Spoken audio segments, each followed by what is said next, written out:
Estamos aquí de nuevo.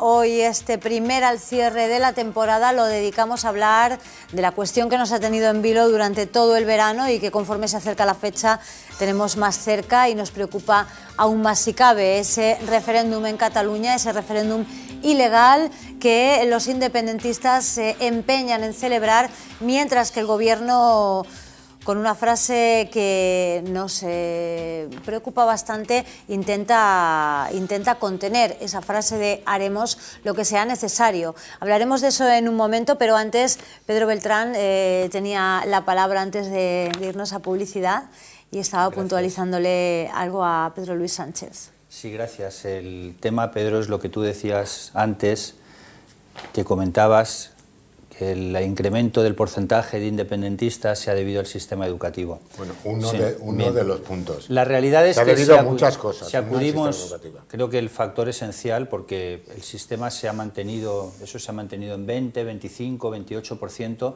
hasta que el PP presentó el recurso al Tribunal Constitucional contra la aprobación del Estatuto por los catalanes. O sea, ese fue el punto de inflexión y lo que hizo, uno, que aumentara el independentismo del 25, 28 al 50, y dos, que el gobierno catalán, o el PDeCAT, o Convergencia y Unió, entonces llamada así, cambiara completamente de actitud y pasara a situarse en una órbita independentista. ¿Esto es así como te estoy diciendo? ¿Estás de acuerdo en el análisis o no? No, yo lo que creo que aprovecharon esa circunstancia para hacer más victimismo del que estaban haciendo todavía y decir, precisamente porque no hemos podido modificar el estatuto como hemos querido, no vamos a poder vivir tan bien como podríamos vivir si este estatuto se habría fomentado. Para mí el factor económico es importante, es los resortes del egoísmo, como te decía antes, que es lo que se maneja la gente. Y ahí sí que tiene que ver mucho lo de Rajoy y lo del Partido Popular, decir, votar por lo menos, ir a votar independentismo, porque de esa manera también vais a vivir mejor. ¿Por qué? Porque os vais a quitar de encima a un gobierno corrupto, de ladrones, como ha sido el Partido Popular, y sin este gobierno, como nosotros vamos a gobernar honradamente y demás, y eso, vale, que es lo que dicen ahora, lo más exagerado de allí. Como aquí vamos a gobernar... Cuando tienes que solucionar un problema, acudes a las raíces de ese problema, ¿no? Haces un análisis ante cualquier problema. Dices, ¿por qué se ha producido esta situación? ¿De qué nace esta situación? Había una base. ¿Qué solución? Bien, había una base histórica, por supuesto, que era el 25... Bueno, pero ¿dónde queréis llegar? No, lo que quiero llegar es que cuando vas a un enfoque de un problema, ves de dónde ha surgido el problema o qué es lo que ha hecho el incremento ese del 25 al 50. Y a continuación, entonces, yo digo, para solucionar el problema, ¿no será mucho más razonable ir a ese estatuto que fue impugnado ante el Tribunal Constitucional, tratar de rescatarlo, que el PP se retractara, incluso visto el desastre que se ha creado a través de esa impugnación? Vamos a ver, si no se hubiera producido esa impugnación y si el PP no hubiera impugnado ese estatuto, no estaríamos donde estamos ahora, en absoluto. Este gravísimo problema no se habría creado. Entonces no habrá que ir a ese estatuto a tratar de rescatarlo o a tratar de encontrar fórmulas de convivencia. Ahora sí que me has dejado un poco alucinado, porque hay una cosa que para mí es importante, es decir, y yo creo en el Estado de Derecho, que está el gobierno... El Estado de Derecho del Tribunal Constitucional. Mira, el Tribunal Constitucional es un tribunal de políticos. Vale, pues entonces y segundo, cambiémoslo. Es un tribunal nombrado por... Todo el problema aquí surge porque a Rodríguez Zapatero se le escapó un poco el nombramiento de magistrados para el Tribunal Constitucional. Fíjate, es una manera muy simple de enfocar esa cuestión con un simple detalle, pero a veces los problemas surgen por simples detalles tú te das cuenta que complican. Tú te das cuenta de lo que has dicho, que en el fondo, entonces, si me aprietas y vamos más allá, si tú ya no estás poniendo en tela de juicio que un juzgado desestimar al Estatuto catalán, sino la forma de que los jueces han sido nombrados. Yo lo que quiero decir es que... juzgado, fue el Tribunal Constitucional. Yo lo que quiero decir es que fundamentalmente en España tenemos un Estado de Derecho, donde está por una parte el Gobierno, por una parte está el Partido Popular, por otra parte está un Tribunal Constitucional que en teoría, es el garante de que se cumpla la Constitución. Otra cosa es de que los jueces que pongas, eso ya... Fernando, ¿estás de acuerdo en que al Tribunal Constitucional hace falta llevar los asuntos para que se pronuncie? ¿Estás de acuerdo con eso, supongo, no? En este caso yo creo que sí. Igual que para ir a un juzgado hace falta que alguien lleve, igual que para divorciarse hace falta...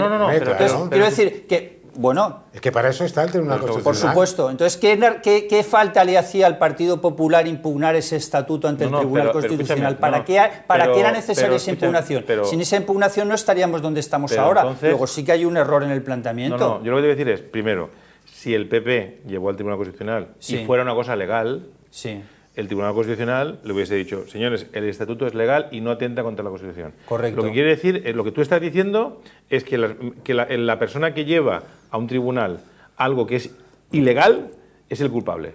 No la persona que lleva la ilegalidad, es ¿no? que ¿Lo hay has dicho tú eso? hay determinadas cosas que no se solucionan. Mira, yo soy abogado Sí. y precisamente, y este señor Pedro trabaja en los tribunales. Sí. Sois del ramo los dos. Bien, pues Pero si no, eso también me hace creer menos en la justicia. Pues además, entonces me preocupa, ¿eh? Sí, pues Yo cada vez creo más en la tecnología y soy tecnólogo.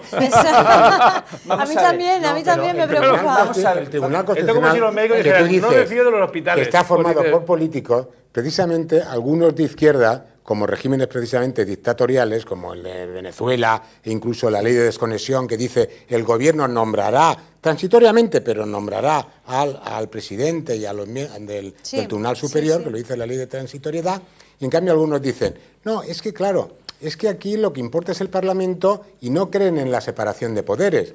Oye, pues eso precisamente debían estar contentos de que el Tribunal Constitucional, la cúspide del sistema judicial español, es el Tribunal Supremo. Y después está el Tribunal Constitucional exclusivamente para resolver cuando determinadas leyes o determinados actos violan derechos fundamentales o determinadas leyes van contra lo que establece la Constitución. Y precisamente este tribunal está compuesto por juristas de sólido prestigio, elegidos por el Parlamento. 8 creo que por el Senado, 8 por el Congreso, 2 a propuesta, me parece recordar, del Gobierno y 2, no sé si del Consejo General del Poder Judicial. 20 miembros, entre reconocidos, y están elegidos por las mayorías parlamentarias, o sea, tienen una legitimidad, democrática, y te aseguro que no nombran a cualquiera, son todos juristas, son todos juristas de prestigio. Sí. Vamos a ver, el Tribunal Constitucional tumbó y los nombran la mayoría parlamentaria. Un estatuto que había sido aprobado en referéndum por el 75% de los catalanes, de los que votaron en el referéndum. Referéndum sí, consensuado, aceptado, y no referéndum de este tipo. Aunque Esquerra Republicana no apoyó ese referéndum porque querían más estatuto todavía, no apoyó el sí, porque querían más. Bien, ese estatuto es el que tumbaron los magistrados del Tribunal Constitucional. El derecho es de goma, el derecho es muy flexible. El derecho no es una ciencia matemática, sí, el derecho es de goma. Hombre, pues igual que hubo de goma no, la mitad de los magistrados del Tribunal Constitucional, no fue una decisión adoptada por unanimidad en absoluto, quiero decir, esa famosa sentencia que, por cierto, les llevó 4 años, 4 años para dictar, que ha complicado tremendamente el problema, porque 4 años después de que el estatuto fuera aprobado por los ciudadanos por el 75%, el Tribunal Constitucional dictó una sentencia de 1000 páginas, y maldita falta, hacía 4 años sin 1000 páginas para una sentencia de ese tipo, diciendo que no, ahora las cosas las adoptan en 24 horas, en un día, en 2 días ya están las decisiones tomadas. Si había claros supuestos en que iba contra la Constitución, el Tribunal Constitucional no tenía más remedio que declarar la inconstitucionalidad, porque efectivamente, como tú dices, claro, las leyes son interpretables, pero interpretables, con arreglo incluso a la realidad social que se está viviendo. Lo que no puede servir una ley es para una cosa y para la contraria. Para eso no puede servir. No nos enroquemos aquí, por favor. Yo quisiera plantearos una cuestión, lo decíamos al inicio de esta segunda parte. Nos preocupa el tono en el que se están manteniendo... ¿Aquí? ¿Que estamos debatiendo aquí? No, bueno, aquí es normal. Aquí es normal que el tono se eleve un poco. Has dicho un nos estático, nos preocupa el tono que están manteniendo tanto el gobierno español como el gobierno catalán en esta cuestión. Un tono que cada vez se va elevando más. Un tono que va además en consonancia con las decisiones que se están tomando. No nos perdamos de vista que tenemos una Cataluña prácticamente intervenida, con muy poca capacidad de maniobra ya. Se han ido dando pasos para ir, digamos, asfixiando esa libertad de movimiento que se tiene en Cataluña en este momento para intentar impedir ese referéndum, pero no nos perdamos de vista que todo esto es algo que nos va a pasar factura a todos al final. Y donde yo quería llegar es, el gobierno ha dicho, vamos a llegar donde haga falta. ¿Cómo interpretáis vosotros esa frase? Pues eso para mí... Donde haga falta, ¿qué quiere decir? Está muy claro. Donde haga falta, y como tú has empezado a hacer un esbozo, es a una intervención total de la comunidad autónoma. Si esto lo vemos, desde el principio el órdago de los independentistas es como una película. tú coges, por ejemplo, los fotogramas de una película y te parece, coges un fotograma suelto y parece que tiene una unidad y una independencia. Pero cuando tú esos fotogramas los pasas, como se pasen ahora modernamente, todos en uno, te das cuenta que la unidad es distinta. La unidad de ellos desde el principio está, desde el primer acto preparatorio que están haciendo en todo esto, es la independencia. Coges el fotograma y esto tiene una unidad. Tienen un proyecto de ser independientes a costa de lo que sea. El otro día decía un comentarista de televisión, dice, tienen tanto miedo ahora mismo de echarse atrás, porque tienen más miedo a los suyos propios que le llevan prometiendo desde hace tiempo que vamos a ser independientes y vamos a desobedecer el Estado, diga lo que digan los tribunales, porque así lo han dicho de claro, diga lo que digan los tribunales, diga lo que diga la Constitución y diga lo que digan las leyes, vamos a declarar la República Catalana. Y por tanto, y si ahora no lo hacen, tienen miedo, no al gobierno, que parece que le tienen poco miedo, o al Estado, porque es un Estado que está actuando con prudencia, le tienen miedo a los suyos propios. ¿Por qué será? El Estado ahora mismo está abierto al diálogo, lo que no puede decirles ahora es decir, estamos de acuerdo con que se haga un referéndum que es ilegal, que ahora mismo no se puede hacer. Claro. Eso nunca se lo puedes decir. Ahora, el diálogo es siempre bueno. Lo que no puedes hacer es un diálogo con una pistola en el pecho o un diálogo para decir, lo mío es lo que se tiene que decir que sí y vamos a ver los matices. Hay un concepto que es importante cuando se habla de un referéndum. Claro, es decir, imaginemos que se votara, que tuviese efectos reales ese referéndum, pero ¿con qué condiciones te vas? ¿Quién paga las pensiones? ¿Quién paga la deuda de unos con otros? Eso no está puesto en ningún lado. Es decir, bueno, todo eso lo podrías negociar primero. Claro, pero es que ahora mismo estamos hablando de que se está votando algo sin haber negociado nada. Es decir, esto es como en una empresa, cuando hay una disolución o hay una separación... Un capítulo más de una batalla, claro, pero ¿qué es lo que ocurre? ¿Y qué es lo que está pasando en el Reino Unido? En el Reino Unido se procede a un referéndum cuando todo el mundo pensaba que iba a salir que no se iban. Claro, al final será que sí. Y entonces ahora tenemos que empezar a pactar las condiciones de la salida.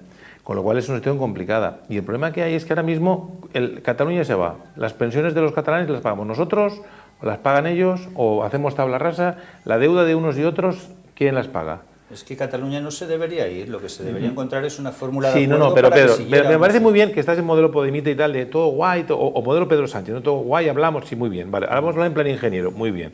En plan ingeniero es, señores, vamos a votar, sí o no.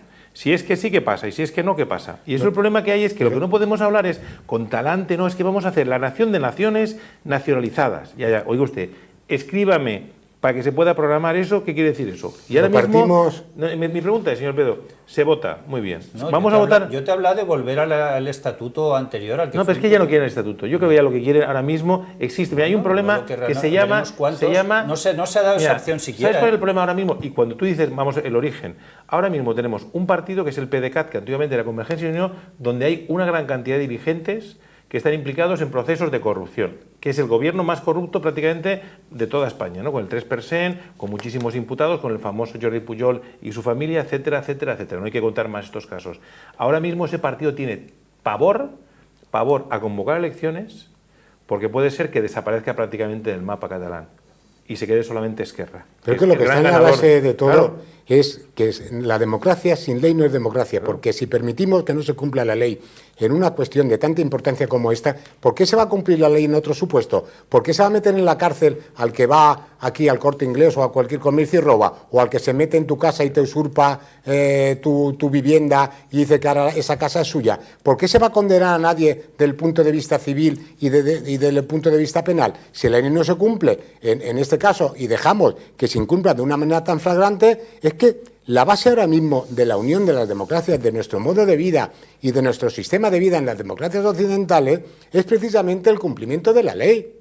Una ley que tiene que ser humana, con respeto de los derechos humanos, pero el cumplimiento de la ley, y desde ahí podemos negociar. Si la ley se incumple, entonces nos vamos todos a hacer puñetas, y lo que mantiene ahora las naciones y lo que mantiene nuestro sistema de vida es que todos debemos respetar la ley. Ese debe ser el chip de todo ciudadano. Nos quedan un par de minutos y yo quisiera que volviéramos a terminar el programa de hoy como lo terminamos en el último programa de la temporada, haciendo ese pronóstico ahora que estamos más cerca y que tenemos muchos más datos, que han pasado muchas más cosas. ¿Renováis ese pronóstico que hicisteis o lo variáis?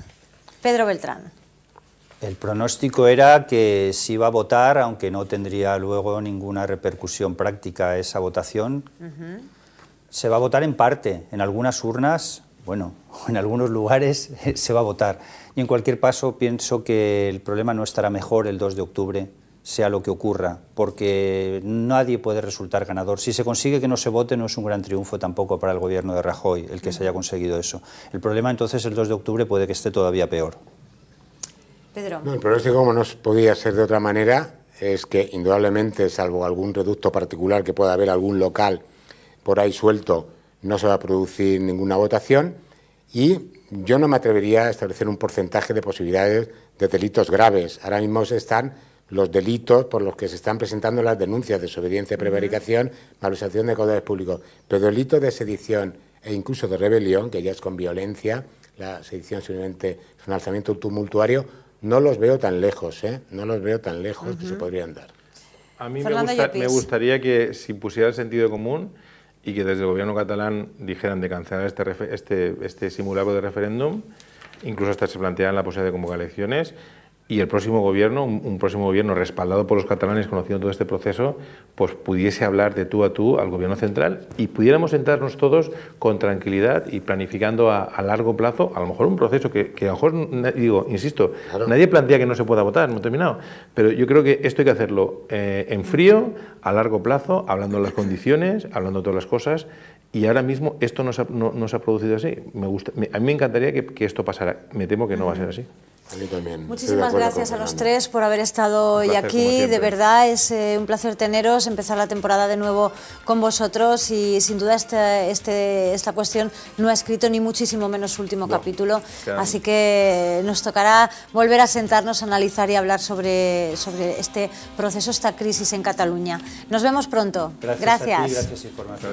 Gracias. Muchas gracias. Gracias a ustedes también por seguirnos un día más. Es el primero, pero nos queda una larga temporada por delante en la que estaremos al lado de la actualidad como siempre lo hacemos. Hasta la próxima semana.